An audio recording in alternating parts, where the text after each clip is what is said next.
Hello guys, இந்த வீடியோவில் நம்ம எதை பற்றி பார்க்க போகிறோம் அப்படின்னு பார்த்தீங்கன்னா, India versus Australia ODI series பார்த்தீங்கன்னா இப்போ தான் நடந்து முடிஞ்சிருக்கு.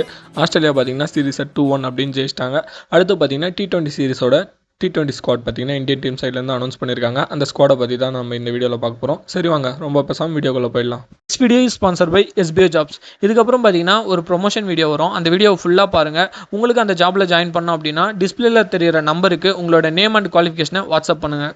ஸ்கிப் பண்ணாதீங்க. பெரிய தப்பு. தினம் 300 ரூபாய் சம்பாதிக்க அரிய வாய்ப்பு. இன்ஸ்டாகிராம், Facebook பயன்படுத்த தெரிந்தால் போதும். Content post and content publishing மூலமா தினம் 300 ரூபாய் சம்பாதிக்கலாம். இந்த வேலை செய்ய 5 நிமிடம் போதும். Work training support, group communication support, all language customer live chat support, முக்கியமா சொந்தமா ஒரு பிசினஸ் ஸ்டார்ட் பண்ற அளவுக்கு உங்களால கற்றுக்கொள்ளவும் முடியும், சம்பாதிக்கவும் முடியும். இந்த வேலை வாய்ப்பு வழங்குவது 5 வருடத்திற்கு மேல ரன் ஆகிட்டு இருக்க நம்ம தமிழ்நாட்டு company school of business organisation private limited. மேலும் விவரங்களுக்கு டிஸ்கிரிப்ஷன்ல கொடுத்திருக்க நம்பருக்கு வாட்ஸ்அப் பண்ணுங்க. இந்தியன் டீம் கடைசியான T20 டோர்னமெண்ட் எதுன்னு பார்த்தீங்கன்னா ஏஷியா கப் 2025 தான். 7 மேட்ச் பார்த்தீங்கன்னா கிட்டத்தட்ட அன்பீட்டனாக ஆடி இந்தியா வந்து ஏஷியா கப் 2025 பாகிஸ்தானுக்கு அகேன்ஸ்டாக வின் பண்ணாங்க. அவங்க அந்த கப்பை வாங்கலை. அதுக்கப்புறம் அது வந்து BCCI வந்து ரெக்வஸ்ட் பண்ணியிருக்காங்க ICC கிட்ட.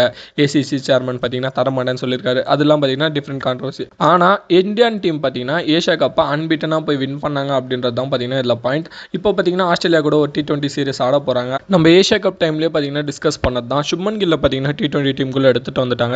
சஞ்சு சாம்சன் அண்ட் அபிஷேக் சர்மா இதுதான் பார்த்தீங்கன்னா T20யோட ஓப்பனிங் காம்பினேஷனாக இருந்தது.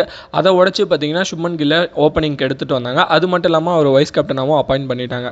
T20 வேர்ல்ட் கப் 2026 அப்புறம் மோஸ்ட்லி சூரியகுமார் யாதவ் கேப்டன்ஸ்லேருந்து தூக்கிட்டு சுப்மன் கில்லை பார்த்தீங்கன்னா T20 கேப்டனாக அப்பாயிண்ட் பண்ணுறதுக்கு பார்த்தீங்கன்னா நிறைய சான்சஸ் இருக்குது. இதுதான் பண்ணவும் போகிறாங்க. வேணா வெயிட் பண்ணி பாருங்கள். சரி, நம்ம இப்போ இந்த T20 ஸ்குவாடை பற்றி பார்த்துடலாம். சூரியகுமார் யாதவ் தான் captain, Shubman Gill vice captain, Abhishek Sharma, Tilak Varma, Nitish Kumar Reddy பார்த்தீங்கன்னா ஒரு சான்ஸ் கொடுத்துருக்காங்க அகைன். பட் அவருக்கு இன்ஜுரி, அவர் எந்த அளவுக்கு விளையாடுவார் அப்படின்றது ஒரு டவுட் தான். எனக்கு தெரிஞ்சு போலிங் போட மாட்டார், பேட்டிங் ஆல்ரவுண்டராக ஆட வாய்ப்பு இருக்குது. ஏன்னா வெஸ்ட் இண்டீஸ் டெஸ்ட் டூர்லேயே பார்த்தீங்கன்னா ஒரு போலிங் போடலை. தென் அதுக்கப்புறம் பார்த்தீங்கன்னா சிவம் டூபே எடுத்திருக்காங்க. நான் என்ன நினச்சேன்னா சிவம் டூபேவே T20 விட்டு கைட்டி விட்டுருவாங்கன்னு நினச்சேன். பட் அந்த ஒரு ஸ்பின் ஹிட்டர் வந்து மிடில் ஓவர்ஸில் தேவை அப்படின்னு சொல்லிட்டு அவர் டீமில் எடுத்திருக்காங்க. அதுக்கப்புறம் பார்த்தீங்கன்னா அக்ஷர் பட்டேல், ஜடேஜா இல்லாதப்பா அவரோட ரோல் அக்ஷர் பட்டேல் தான் ஃபில் பண்ணுவார். தென் வாஷிங்டன் சுந்தரை பார்த்தீங்கன்னா ஸ்குவாடில் எடுத்திருக்காங்க. அஸ்வினுக்கு அப்புறம் பார்த்தீங்கன்னா ஒரு ஆஃப் ஸ்பின்னராக வாஷிங்டன் சுந்தரை தான் கன்சிடர் பண்ணுறாங்க. அவர் மட்டும் தான் இருக்காரு. அவருக்கும் எல்லா ஃபார்மேட்லேயும் சான்சஸ் கொடுத்துட்டு இருக்காங்க. தென் சஞ்சு சாம்சன் பார்த்தீங்கன்னா விக்கெட் கீப்பராக எடுத்திருக்காங்க. மோஸ்ட்லி அவர் தான் ஃபர்ஸ்ட் சாய்ஸ் விக்கெட் கீப்பராக இருப்பார். பட் அவர் நம்பர் 5 ஆர் நம்பர் 6 ஆகிறதுனால ஜிதேஷ் சர்மாவை வேணால் பிளேயிங் 11 வந்து ஸ்வாப் பண்ண அதிகமான வாய்ப்பு இருக்குது. ஜிதேஷ் சர்மா தான் பார்த்தீங்கன்னா பேக்கப் விக்கெட் கீப்பராக ஸ்குவாடில் எடுத்திருக்காங்க. தென் வருண் சக்கரவர்த்தி நோ பிரைனருங்க. இப்போ இந்தியாவோட T20 டோர்னமெண்ட் அண்ட் T20 சீரிஸ்லாம் ரீசெண்டில் எடுத்து பார்த்தீங்கன்னா சவுத் ஆஃப்ரிக்காவாக இருக்கட்டும், ஏஷியா கப்பாக இருக்கட்டும், எல்லாத்துலேயும் பார்த்தீங்கன்னா வருண் சக்கரவர்த்தி தான் பார்த்தீங்கன்னா அவுட்ஸ்டாண்டிங்காக பவுலிங் பண்ணி பர்ஃபார்ம் பண்ணியிருக்காரு.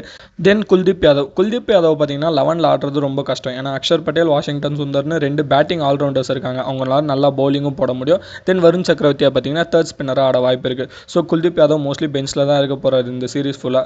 தென் ஃபாஸ்ட் பவுலிங்கில் வந்தீங்கன்னா ஜஸ்பிரித் பும்ரா எடுத்திருக்காங்க. No brainer. ODI சீரிஸில் ரெஸ்ட் கொடுத்துருந்தாங்க. T20யில் கம்பேக் கொடுக்குறாரு. அதுக்கப்புறம் பார்த்தீங்கன்னா இந்தியாவோட நம்பர் 1 ஃபாஸ்ட் பவுலர் T20யில் பார்த்தீங்கன்னா அஷ்தீப் சிங் நோ பிரைனர். அவரும் பார்த்தீங்கன்னா ஸ்குவாடில் இருக்காரு. தென் கம்பீரோட செல்ல பிள்ளை என்னதான் ஒரு ODI சீரிஸில் அந்த கடைசி 2 மேட்ச்சில் நல்லா பர்ஃபார்ம் பண்ணியிருந்தாலும் அவர் பார்த்தீங்கன்னா ஒரு ப்ரியாரிட்டி கொடுத்து தான் பார்த்தீங்கன்னா T20 சீரிஸில் எடுத்திருக்காங்க. அர்ஷித் ராணாவும் பார்த்தீங்கன்னா டீமில் இருக்காரு.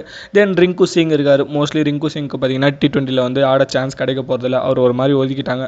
இதுதான் பார்த்தீங்கன்னா இந்தியாவோட T20 ஸ்குவாட். இந்த ஸ்குவாடை பற்றி நீங்கள் என்ன நினைக்கிறீங்க? உங்களோட கருத்துக்களை கமெண்ட்ஸில் சொல்லுங்கள். உங்களை இன்னொரு வீடியோவில் பார்க்குறேன். See you all.